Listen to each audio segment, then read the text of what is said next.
tomto okamžiku dnešní sedmý dosvědce na DZS Kruhánu promíná třetí kategorie na 14 metrů do dvouleté nezvítězí koně odstartován. Další start měl Lionel, tedy favorit Westview, kterého Julia Rája koriguje v jeho rozletu, ale přesto se Lionel ujímá vedení před dvojicí Rabbit Craftsman a Black Bar.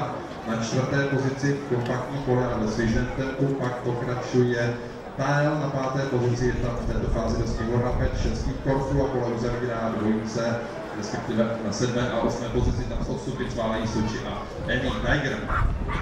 Aktéři na konci proti levé roviny budou nabíhat do oblouku před cílovou. Celodostihu favorit Lionel, na druhou pozici se Rabbit Craftsman posunul Tile. Aktéři jsou v této fázi dostihu v polovině trati 700 metrů do finiše. V čele dostihu tedy Lionel, před Tylem Rabbit Craftsman, na čtvrté pozici Black Bar, na páté je tam Rapid, 6 Korfu, dále potom Sochi a Annie Tiger. Koně ve finiši posledních 500 metrů pod cílem na bariéře na špici dostihu. Sázkým favorit Lionel zastáje na horčičku a směrem rájou v sedle.